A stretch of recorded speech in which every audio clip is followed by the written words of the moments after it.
अस्सलाम वालेकुम जी। आज का लेक्चर हमारे पास है generating function of Legendre polynomial. यानी हम एक ऐसा फंक्शन देखेंगे कि जिसे आप एक्सपैंड करोगे तो उसमें से एक फैक्टर जब आप कलेक्शन देखोगे तो वो आपका लेजेंडर पोलिनोमियल सामने आएगा। तो जनाब, आपके पास मेन हेडिंग क्या हुई? Generating function of Legendre polynomial. Question paper में कैसे आएगा कि show that P N X यानी Legendre polynomial is coefficient of H N, यानी एच एन के जो कोफिशिएंट होंगे जब आप उन सबको इकट्ठा करके देखोगे तो वो क्या बनेंगे? Legender polynomial. और ये एच एन के कोफिशिएंट कहां से आएंगे? जब आप इस फंक्शन को एक्सपेंड करोगे। और किस ऑर्डर में करना है? असेंडिंग ऑर्डर में करना है। सवाल समझ आया कि ये फंक्शन है, इस फंक्शन की एक्सपेंशन देखनी है किस तरह? असेंडिंग ऑर्डर में। और वहां पे h की पावर n जितनी बार भी आएगा तो आप देखोगे वो इनफाइनाइट टाइम आता है। तो वो जो h की पावर n के कोफिशिएंट जब आप इकट्ठे करके लिखेंगे तो आप देखेंगे that become the Legender polynomial, यानी लेजेंडर फंक्शन बन जाएगा। तो समझ आ गई बात? तो जनाब शुरू करते हैं। यानी बुनियादी मुद्दा क्या हुआ कि मुझे इस फंक्शन को एक्सपेंड करना है सबसे पहले। ठीक है, तो इसके लिए मैं सबसे पहले कुछ चीजें रिवाइज कर लेता हूं। हम बाइनोमियल थ्योरम को पहले रिवाइज करते हैं। लेट्स से x प्लस ए की पावर n होता है तो हम जानते हैं एन सी नॉट एक्स की पावर n, यानी फर्स्ट फंक्शन वैसे ही आ जाता, x की पावर n आ जाएगा, a यहाँ पे नहीं होगा, a की पावर 0 कंसीडर होगी। फिर एन सी वन आ जाता है एक्स एन माइनस वन ए, फिर NC2 xn minus two A2। आप देखो x की पावर कम होती जा रही है, a की पावर बढ़ती चली जा रही है। और इसके साथ जो NC नॉट NC1, इसकी वैल्यू हम समझते हैं NCR का फार्मूला है हमारे पास। ऊपर n फैक्टोरियल, नीचे r फैक्टोरियल, नीचे n माइनस r फैक्टोरियल आ जाता है। तो अब आप इसे अगर सॉल्व करेंगे तो NC1 किसके बराबर आ जाएगा? n के। NC2 बराबर आ जाएगा n into N minus one divided by two factorial. और NC3 बराबर आता है n into N minus one n minus two three factorial. ये वैल्यूज मैंने आगे इस्तेमाल करनी है कहीं ना कहीं, तो अब आपको मैंने पहले रिवाइज करवा दिया। ठीक होगी बात? आप सबको पहले से आता भी है, जस्ट एक तरह से रिवीजन है। तो शुरू करते हैं जनाब। हमारे पास एक फंक्शन है that is this one, one minus two x h plus h square whole power minus one by two. अगर मैं थोड़ा सा इसे अरेंज करूं, वन माइनस एच यानी आखिरी दो वाले फैक्टर्स में से एच कॉमन उठा लूं, माइनस एच कॉमन उठा लूं, तो अंदर बनेगा टू एक्स माइनस एच और होल पावर तो वही रहने वाली है माइनस वन बाई टू। अब इस सारे के अंदर वन का किरदार एक्स वाला है और H two x minus H का किरदार ए वाला है। समझ आ गई बात? तो जनाब अब आप इसे एक्सपेंड करेंगे तो देखेंगे कि क्या आप इसको बाइनोमियल के रेस्पेक्ट से हम इसे क्या करने वाले हैं? एक्सपेंड करने वाले हैं। तो शुरू करते हैं जनाब। तो सबसे पहले मैं एक टर्म लिखता हूं। पहली टर्म अब आपके पास क्या है? वन, तो वन वैसे ही आ जाएगा आपके पास। अगली टर्म में देखो पावर आके मल्टीप्लाई करेगी minus one by two second factor के साथ, तो that should be minus h, two x minus h मैंने रेड कलर दे दिया है, मुझे आगे इन टर्म्स का हवाला चाहिए तो इसलिए मैं इनको अलग अलग कलर दे रहा हूं ताकि मुझे सिर्फ समझाने में आसानी हो और कोई मतलब नहीं है। तो कलर सिर्फ समझाने के पॉइंट ऑफ व्यू से है। तो जनाब उससे नेक्स्ट वन टर्म देखो तो आपके पास ये अब आपकी फर्स्ट टर्म है, ये सेकंड टर्म है, ये थर्ड टर्म ब्लू में आ गई। जब थर्ड टर्म आई तो देखो नीचे टू फैक्टोरियल आ रहा है और यहाँ पे पावर टू है। ये थर्ड टर्म है मगर पावर टू है, फैक्टोरियल भी टू है। ये पॉइंट ध्यान में रख लो कि थर्ड टर्म में power two factorial two, fourth term में देखो पावर थ्री फैक्टोरियल थ्री, यानी जितनी टर्म होगी उससे एक स्टेप नीचे फैक्टोरियल होगा और पावर होगी। ये बात ध्यान में आ गई। फिर अब आपके पास n into N minus one जब आप लिखोगे तो minus one minus three by two आ जाएगा और जो पावर है उसका स्क्वायर आ जाएगा। फिर आपके पास क्या चलने वाला है?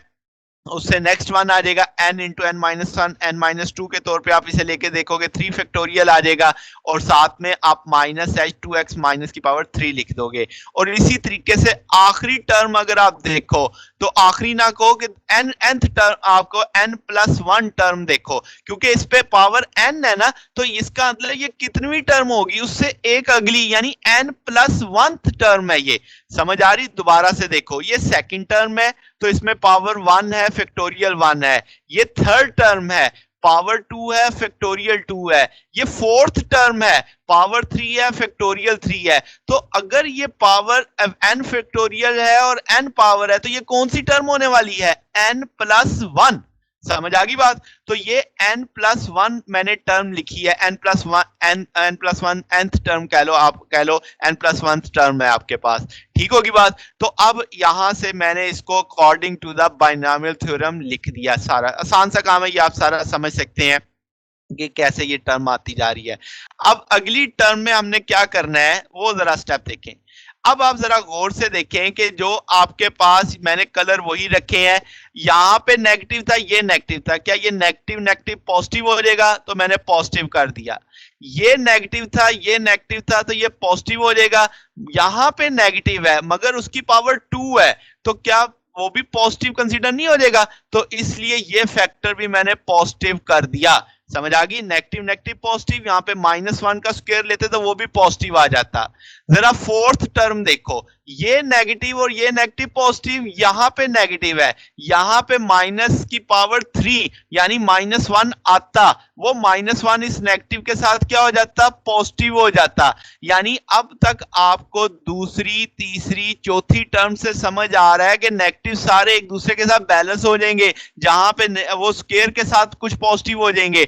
तो आखिरी टर्म पे आ जाओ, क्या आखिरी टर्म पे भी वही मामला नहीं होगा? मुझे वैसे नहीं पता n क्या है, n जो भी हो, चाहे ऑड हो चाहे इवन हो। आपने देखा जब इवन था वो तो स्क्वायर के साथ वैसे ही खत्म हो गया, जब आपका ऑड था तब भी वो इसके साथ एक फैक्टर बचेगा तो उसके साथ वो वैल्यू बैलेंस हो जाएगी। तो आप देखो मैंने n+1 टर्म का भी नेगेटिव साइंस खत्म कर दिए हैं। तो नेगेटिव साइंस का खत्म होना समझ आ रहा है ना, कि आपके पास वो आपस में बैलेंस, अरे माइनस माइनस पॉजिटिव होते जाएंगे, जहां पे माइनस स्क्वायर होगा वो उसको वैसे पॉजिटिव कर देगा, इवन वैल्यू होगा वो वैसे उसे क्या कर देगा? पॉजिटिव कर देगा।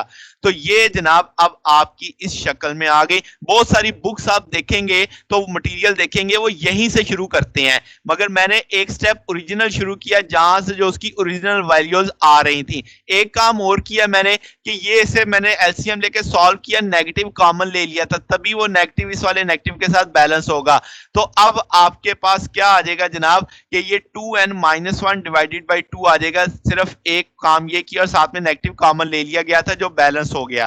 क्लियर? तो यहां से ये स्टेप अब आपको समझ आ जाना चाहिए। अब आगे चलते हैं जनाब, हम क्या करते हैं इस टर्म को थोड़ा सा एक डिफरेंट पहलू से देखते हैं। अब जरा देखो, 1/2 ज़रब 3/2 था, ये जो डिनोमिनेटर में 2 है, अगर मैं इसे नीचे उतार दूं तो क्या आप इसे ऐसे लिख सकते हैं कि भाई 2 तो पहले से ही है, ये 2 और 2 क्या हो जाएगा? 4 हो जाएगा।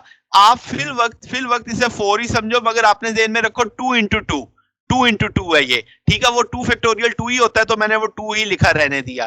क्लियर? अब जरा मैजेंडा कलर वाले फैक्टर को देखो, 3 फैक्टोरियल था, ऊपर से क्या उतरना था? 2 2 2। तो क्या मैं एक 2 को वैसे ही लिख दूं और 2 इंटू 2 को क्या कर दिया? 4। जो 3 फैक्टोरियल था, क्या उसे मैं 2 इंटू 3 लिख सकता हूं? तो ये बनेगा 6। यहां पे असूली तौर पे 6 होना चाहिए, आएगा भी 6 ही, मगर मैंने सिर्फ समझाने के लिए 2 इंटू 3 लिखा है ताकि आपको एक अगला पॉइंट समझ आ सके। मैंने कहा था इसको क्या समझो? 2 इंटू 2, इसे क्या समझो? 2 इंटू 3, तो ये 6 बन जाएगा। अब ये ग्रीन कलर का जो फैक्टर लिखा हुआ है ये ऊपर नहीं है, ये आएगा। यानी अगर आपके देखो पांचवी टर्म आप सोचते तो पांचवी टर्म में आपके पास पावर 4 आ जाती और नीचे 4 फैक्टोरियल आ जाता, मगर अब ऊपर से देखो क्या उतरता? एक 2, जैसे आप जरा फोर्थ टर्म से देखो कितने 2 थे ऊपर? 3। जब आप फिफ्थ टर्म में जाओगे तो ऊपर कितने 4 आ जाएंगे? 1/2, 3/2, 5/2, 7/2। तो वो जब नीचे उतरेंगे तो एक 2 वैसे ही लिख दिया, 2 इंटू 2 4 आ जाएगा और एक 2 बच जाएगा। अब यहां पे 4 फैक्टोरियल आना था, जैसे फिफ्थ टर्म में 4 फैक्टोरियल, वो 24 बनेगा, 24। तो क्या 24 को मैं लिख सकता हूं 4 3 2? तो अब जरा देखो ये आप इसको क्या करो कि 4 यहां से आपके पास अरेंज करके लिखो, तो यहां से 3 2 से मल्टीप्लाई करेगा तो 6 हो जाएगा, जो मैंने 6 लिख दिया। अब बाकी क्या बचा था? 4 और 2 बचे थे, मैंने समझाने के लिए लिख दिया 2 इंटू 4, ये 8 बनता है। 8 ही लिखना है, जैसे आपने यहाँ पे लिखा है 8, तो ये सिर्फ समझाने के स्टाइल से लिखा है कि ये कैसे हम एक पैटर्न बनाते चले जा रहे हैं।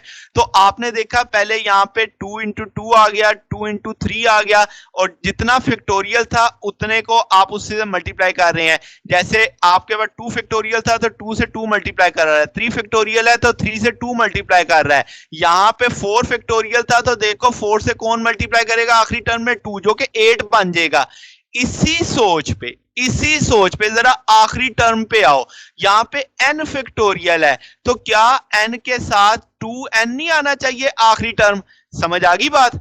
ये मैंने अभी सिर्फ निचली टर्म समझाई है आपको, दोबारा से देखते हैं। तो क्या आप जरा ब्लू वाले फैक्टर में देखें, 2 इंटू 2 को आप नीचे उतारो, 2 फैक्टोरियल 2 ही होता है, तो क्या आप इसे 2 इंटू 4 लिखेंगे और 4 को अपने जहन में क्या समझो, 2.2।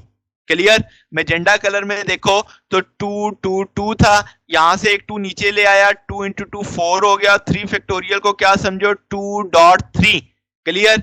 इसी तरह ग्रीन फैक्टर में देखो तो वहां पे 4, ये आपकी 5th टर्म है तो 4 फैक्टोरियल होना था, मगर ऊपर से किसने आना था, 1/2 3/2 5/2 7/2। तो 1/2 का 2 तो वैसे ही आ गया, 3/2 5/2 वाला जो 2 था वो क्या हो गया, 4, और 7 का जो 2 था वो मैंने वैसे ही लिख दिया यहाँ पे समझाने के लिए।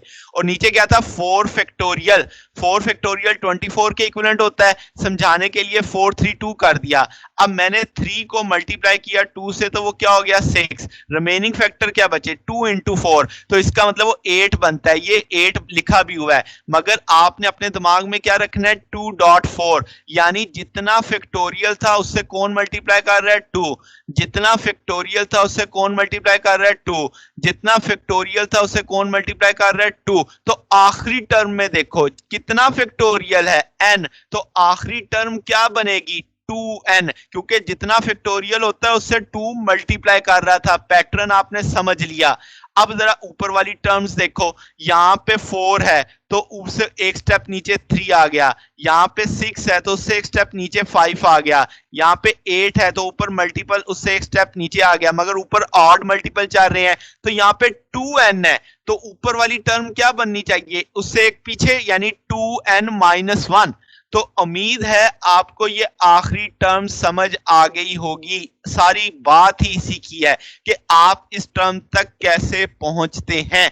तो इसमें देखो h की पावर n आ रहा है, मैंने शुरू में यही कहा ना कि जितने h की पावर n के कोफिशिएंट होंगे वो मेरा लीजेंडर पॉलिनोमियल होंगे।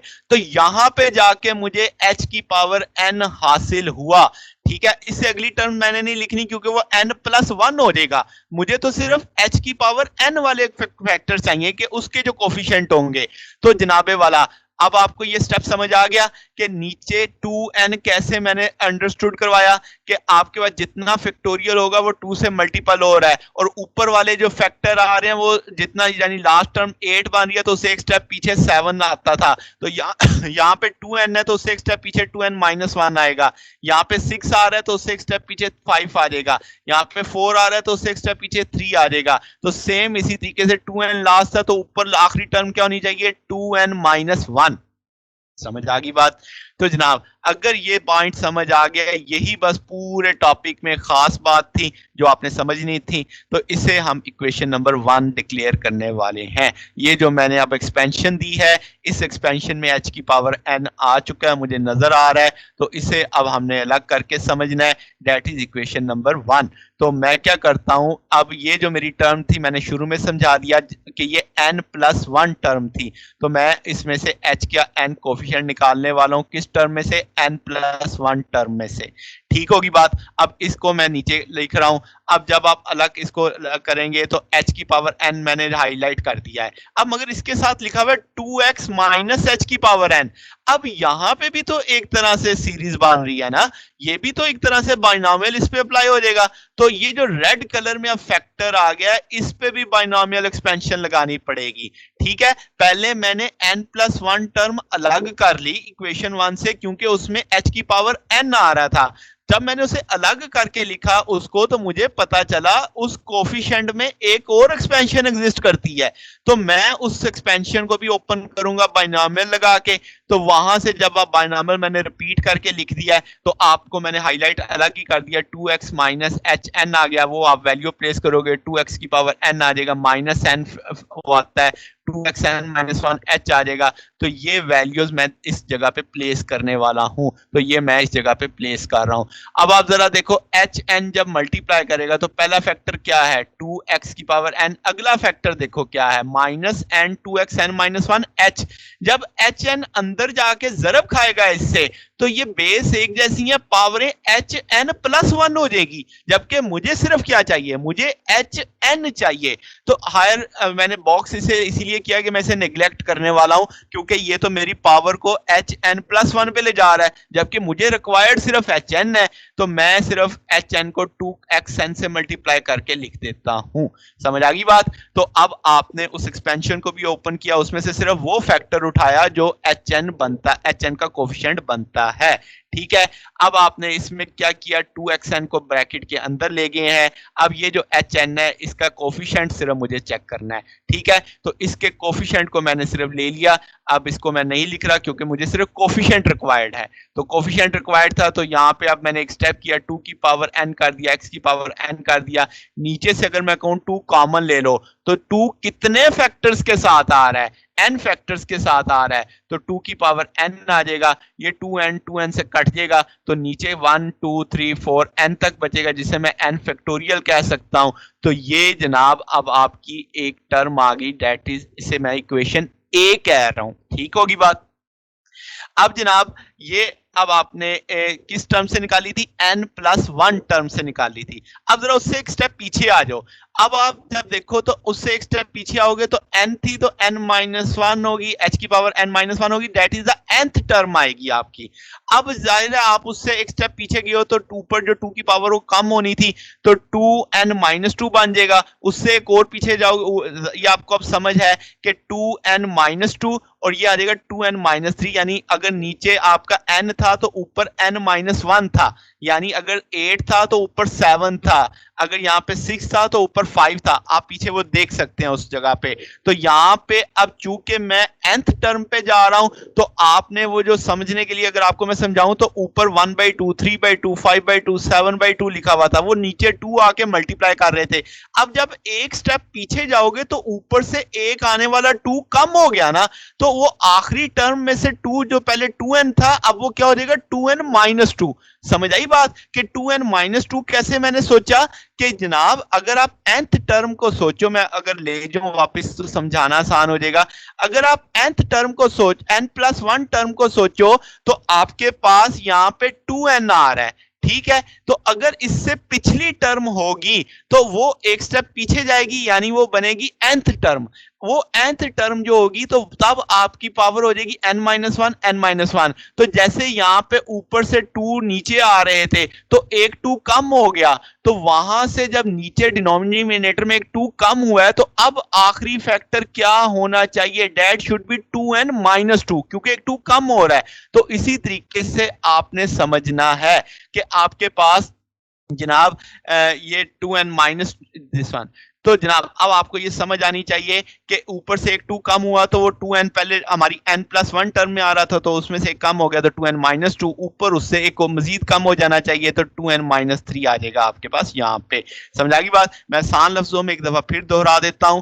अब ये आपकी nth टर्म है, nth टर्म है तो पावर उससे एक स्टेप नीचे जाती थी, जैसे n माइनस वन, और यहाँ पे n प्लस वन टर्म में क्या आया था, 2n।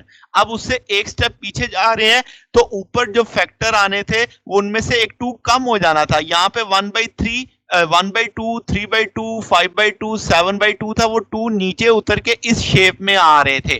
ठीक है, अब जब आप एक स्टेप गए हो तो एक फैक्टर कम हुआ होगा, यानी ऊपर से एक 2 कम उतरा होगा नीचे, तो वो 2n जो n प्लस वन टर्म में बन रहा था, उससे पिछली टर्म में वो फिर क्या हो जाएगा, उसमें से 2 की कमी हो जाएगी, 2n माइनस टू। और ऊपर वाला आपको समझना आसान है कि अगर यहाँ पे 8 था तो ऊपर 7 है, तो इसका 2n माइनस टू है, तो उसमें से एक और कम कर दो तो 2n minus three last term बन जाएगी। उम्मीद है ये भी अब आपको समझ आ जाएगा। अब मुझे चाहिए क्या? मुझे तो एच एन चाहिए, मुझे तो कोफिशिएंट ऑफ एच एन चाहिए, जो कि बज़ाहिर मुझे यहाँ पे दिखाई नहीं दे रहा। तो अब मैं क्या करता हूं, इसको जरा एच एन माइनस वन और इस फैक्टर को अलग करके लिख लेता हूं। अब ये जो फैक्टर आप देख रहे हो रेड कलर में, ये इटसेल्फ एक एक्सपेंशन है, तो इससे भी मैं बाइनोमियल एक्सपेंशन पे लेके जाता हूं। तो आप इसे एक्सपेंड करेंगे अकॉर्डिंग टू बाइनोमियल फंक्शन, तो आप देखोगे आपका first factor 2x n minus one आ जाएगा, फिर पावर नीचे उतर आएगी 2x n-2 इंटू एच आ जाएगा, सो ऑन सो वो आपके पास चलता जाएगा। अब ये जो 2x minus h n minus one की वैल्यू यहाँ पे हम प्लेस कर देते हैं इस जगह पे, वो मैं रेड कलर में प्लेस कर रहा हूं। अब आप देखो एच एन माइनस वन जब अंदर जाएगा तो पहले किससे मल्टीप्लाई करेगा, 2x n-1 से, वो मैंने मल्टीप्लाई करके लिख दिया। फिर उसने किससे मल्टीप्लाई करना है, जब वो अगले फैक्टर से मल्टीप्लाई करेगा, यहां पे एक h मौजूद है, क्या ये h पूरा फैक्टर जब अंदर आके इससे मल्टीप्लाई करेगा तो एच एन माइनस वन और h, क्या इसकी पावर आप देख सकते हो, एच एन माइनस वन और h, क्या ये एच एन ही नहीं बचेगा आपके पास? फैक्टर तो एज इट इज साथ ही मैंने रेड कलर में लिखा हुआ है, तो इसका मतलब ये एच एन बन रहा है, तो मुझे तो एच एन के कोफिशिएंट चाहिए, तो इसका मतलब एच एन मुझे हासिल हो गया यहां से। तो अब मैंने देखो क्या किया, ये पहले वाला जो आपका फंक्शन था इसे मैंने बॉक्स में डाल दिया कि ये तो मुझे नहीं चाहिए, क्योंकि ये तो एच एन माइनस वन है, मुझे तो सिर्फ वो फैक्टर चाहिए जो एच एन वाले होंगे। तो यहाँ पे ये एच एन माइनस वन जब इस एच से मल्टीप्लाई करेगा तो एच एन की शक्ल ले लेगा, इसका मतलब इस सारे का जो कोफिशिएंट होगा वो मुझे चाहिए। तो अब मैं ये वाला फैक्टर उठाऊंगा, और याद रखना इस फैक्टर के साथ माइनस आ रहा है, तो ये मैंने अलग करके लिख दिया कि भाई मुझे एच एन का कोफिशिएंट चाहिए, तो ये अब कोफिशिएंट मुझे चाहिए एन टर्म का, तो वो मैंने लिख दिया यहाँ पे। अब इसमें कुछ थोड़ा सा मैथमेटिकल काम करना है, वो क्या है कि मैं क्या करता हूँ, n into two n minus one से मल्टीप्लाई भी कर देता हूँ और डिवाइड भी कर देता हूँ। ये एक स्टेप मैंने किया है। अगले स्टेप में मैंने क्या किया है जनाब, यहाँ से जब मैं इसे लिखा यहाँ से, तो मैंने इसमें से 2 कॉमन ले लिया। अब मेरे पास कितनी टर्म थी, जब मैं 2 कॉमन लूंगा तो n माइनस वन बचेंगी, तो इसका मतलब अब आपके पास 2 की पावर n माइनस वन आ जाएगा। ठीक होगी बात? तो ये एक स्टेप यहाँ पे किया था कि मैंने 2 कॉमन ले लिया था, तो 2 कितनी टर्म्स में से बाहर आया था, n माइनस वन टर्म से बाहर आया था, तो उसकी पावर 2n माइनस वन आ जाएगी। और उसमें ऊपर ये 2 था, 2 को n माइनस टू अलग करके लिख दिया था, x को n माइनस टू करके अलग करके लिख दिया था। अगले स्टेप में मैंने क्या किया, n into two n minus one से मल्टीप्लाई भी कर दिया और डिवाइड भी कर दिया।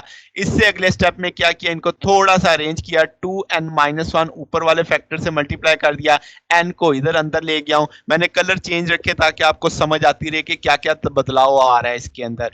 अब अगर आप देखो तो इससे अगले स्टेप में मैं क्या, इस सारे नीचे वाले को देखो तो यहां से आपके पास 2 4 6 8 n minus one into N आ रहा है, इसे हम n फैक्टोरियल मान सकते हैं। और ये जो 2n माइनस वन लिखा हुआ है, अगर मैं इसे यूं लिख दूं 2 की पावर 1 और 2 की पावर n माइनस टू, यानी जब आप बेस इकट्ठी करोगे तो वो दोबारा से n माइनस वन नहीं बन जाएगा। ये स्टेप मैंने किया यहाँ पे। अब ये क्यों किया, क्योंकि 2n माइनस टू मुझे बनाना था ताकि इस 2n माइनस टू को मैं यहाँ से खत्म कर सकूं, तो ये कट जाएंगे आपस में, तो यहाँ पे सिर्फ आपके पास 2 की पावर 1 बच जाएगा, उसे मैंने अरेंज कर दिया है। बकिया फैक्टर सारे के सारे एज इट इज ही लिखे हुए हैं। अब n into N minus one आ गया, ऊपर n था, n माइनस वन इकट्ठा करके लिख दिया, 2 की पावर 1 और 2n माइनस वन और x n माइनस टू आ गया। अब ये मेरे पास इक्वेशन बी आ गई। अब इक्वेशन ए भी थी, इक्वेशन बी भी थी, वो सारी, वो भी एच एन का कोफिशिएंट था, ये भी एच एन का कोफिशिएंट है। अब अगर आप इसको इक्वेशन ए और बी को इकट्ठा करके लिख देते हो, ये नेगेटिव साथ साथ चलता आ रहा है, तो ये अब आपकी इक्वेशन ए आ गई, ये आपकी इक्वेशन बी आ गई। ये दोनों फैक्टर कोफिशिएंट हैं किसके, एच की पावर एन के। तो अब आप गौर करो, इनमें से कुछ कॉमन लिया जा सकता है, तो ये जो ब्रैकेट वाला फंक्शन है, आप फैक्टर है, ये सारा इसमें से कॉमन ले लिया मैंने, रिमेनिंग क्या बचा, यहाँ से x की n आ गया, और ये ब्रैकेट, ये वाला फैक्टर आ गया आपके पास n into N minus one divided by 2n minus one x n minus to.